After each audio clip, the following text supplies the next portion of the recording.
Assalamualaikum warahmatullahi wabarakatuh.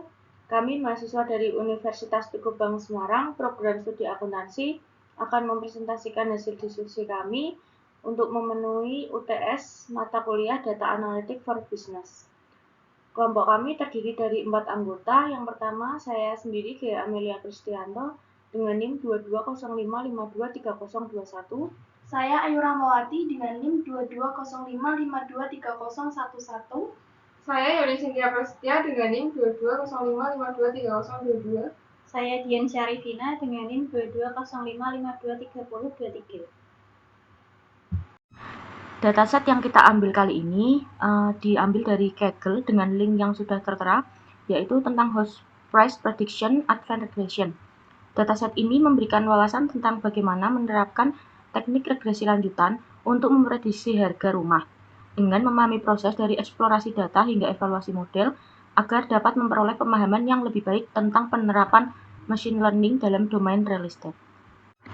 Kode di samping adalah bagian awal dari sebuah proyek machine learning, khususnya bagian importing libraries, yang memuat pustaka atau libraries yang diperlukan untuk analisis data dan pemodelan. Kode ini menyiapkan lingkungan untuk yang pertama membaca dan memvisualisasikan data, yang kedua menangani missing value, yang ketiga menstandarisasi data dan encode fitur kategori, yang keempat membangun model regresi atau random forest dan gradient boosting, dan yang kelima menerapkan pipeline dan tuning hiperparameter. Kode pada gambar tersebut merupakan bagian awal dari proses pemrosesan dan eksplorasi data dalam proyek machine learning. Tujuan dari kode ini secara umum, yang pertama, memuat dataset ke dalam data frame Pandas. Yang kedua, menampilkan preview data awal untuk melihat bentuk dan isi data. Yang ketiga, melakukan IDE awal, yaitu statistik ringkasan untuk kolom numerik, dan mengetahui tipe data untuk menentukan langkah preprocessing berikutnya. Kode pada gambar ini bertujuan untuk mengubah fitur tahun menjadi fitur usia atau age, yang seringkali lebih informatif untuk model machine learning. Tujuan umumnya yaitu daripada menggunakan tahun mentah seperti yearbook, lebih baik mengubahnya menjadi umur bangunan, misalnya rumah berumur 20 tahun, karena umur lebih relevan untuk analisis. Kode dalam gambar ini digunakan untuk menangani data yang hilang atau missing value pada dataset DF-Train. Tujuan utamanya yaitu yang pertama untuk mengidentifikasi kolom mana saja yang memiliki nilai kosong atau missing dan berapa banyak jumlahnya. Yang kedua, informasi ini digunakan untuk memutuskan strategi imputasi selanjutnya, yaitu dengan mengisi dengan median min mode, menghapus kolom atau baris, menggunakan metode machine learning untuk imputasi. Kode dalam gambar berfokus pada penanganan nilai yang hilang atau missing value. Langkah-langkah ini menunjukkan strategi lengkap dan terstruktur untuk menangani missing value pada data training dan tes, yaitu mengisi dengan nilai tetap atau 0, median untuk numerik, mode untuk kategorik, NA untuk fitur kategorik opsional, pengecekan akhir terhadap NaN, dan duplikasi. Kode pada gambar ini bertujuan untuk memvisualisasikan distribusi data kategorikal dalam dataset. Menggunakan barcode, tujuannya adalah untuk lebih memahami nilai-nilai unik dalam fitur kategorikal. Fungsi ini sangat bermanfaat dalam tahap eksplorasi data atau EDA, khususnya untuk satu, mengidentifikasi fitur kategorikal yang tidak seimbang, yang kedua, mengenali pola distribusi, yang ketiga, menentukan strategi encoding, misalnya one shot versus ordinal. Kode pada gambar bertujuan untuk menganalisis fitur kategorikal dalam dataset, baik untuk data penelitian atau DFPRAN maupun data pengujian DFTest. Tujuan utamanya mengekstrak jumlah kemunculan count dan proporsi atau rasio dari setiap nilai unik pada kolom bertipe kategorikal, objek atau kategori di dalam dataset. Dengan kode ini, kamu bisa satu, memahami distribusi kategori di setiap kolom. Yang kedua, mengetahui proporsi data untuk tiap kategori. Yang ketiga, membantu proses feature engineering, misalnya target encoding, balancing. Kode pada gambar ini menunjukkan bahwa menghapus kolom kategorikal yang memiliki distribusi nilai sangat tidak seimbang imbalanced dalam dataset pelatihan dan pengujian. Tujuan utamanya menghapus kolom kategorikal yang dimana satu mendominasi oleh satu kategori, mayoritas nilai hanya dalam satu macam. Yang kedua, nilai kategori lainnya sangat jarang muncul. Hal ini dilakukan karena kolom seperti ini biasanya tidak memberi informasi yang berani untuk pelatihan model dan bisa menjadi sumber noise dan menyebabkan overfitting atau membuat model belajar dari pola yang tidak umum. Langkah ini termasuk data cleaning lanjutan. Dengan menghapus fitur yang tidak informatif secara statistik, menyederhanakan model, mengurangi noise, meningkatkan akurasi, dan generalisasi. Kode pada gambar tersebut merupakan bagian dari proses eksplorasi data atau EDA eksplorasi data analisis dalam proyek analisis data menggunakan Python, khususnya untuk menganalisis fitur numerik pada dataset. Kode ini bertujuan untuk 1. Mengeksplorasi fitur numerik secara visual, 2. Menghapus fitur yang tidak berguna, 3. Memahami distribusi target atau sales price. Langkah ini sangat penting sebelum melanjutkan ke processing atau permodelan karena membantu mendeteksi distribusi tidak normal, skewness, dan outlier. Kode yang ditampilkan pada gambar digunakan untuk menganalisis apakah ada hierarki alami natural order di antara nilai-nilai kategori dari kolom kategorikal, yaitu lot shape dan line shape. Dengan melihat hubungan keduanya terhadap sale price, harga penjualan, maka dengan cara ini kita bisa melihat apakah ada hubungan terurut natural order antara kategori dan sales price. Jika ada hierarki yang jelas, misalnya semakin tinggi kategori, semakin tinggi sales price, maka kolom tersebut layak untuk ordinal encoding. Jika tidak ada urutan alami, maka lebih baik menggunakan one-shot encoding. Kode-kode pada gambar tersebut memiliki tujuan yang sama, untuk mengevaluasi apakah ada hubungan terurut hierarki alami antara kategori pada beberapa kolom kategorikal dengan sale price. Ini digunakan dengan melihat rata-rata harga penjualan untuk setiap kategori menggunakan Groupie. Tujuannya dari semua kode ini adalah untuk menentukan apakah kolom kategorikal punya urutan yang logis terhadap target sales price. Kolom dengan hierarki alami cocok untuk ordinal encoding. Kolom tanpa hierarki alami sebaiknya menggunakan one-hot encoding. Tujuan dari pendekatan ini adalah untuk mengurangi noise, menghindari overfitting, dan meningkatkan kemampuan generalisasi model. Sangat efektif terutama pada dataset dengan banyak nilai kategorikal dan variatif. Kode pada gambar tersebut menunjukkan beberapa bagian kode Python yang digunakan dalam proses pra-pemrosesan data kategorikal, terutama untuk menangani nilai kategori dengan frekuensi rendah dalam dataset. Fungsi replace low frequency with others adalah untuk menyederhanakan data kategorikal dan menghindari overfitting atau masalah generalisasi akibat kategori yang jarang muncul.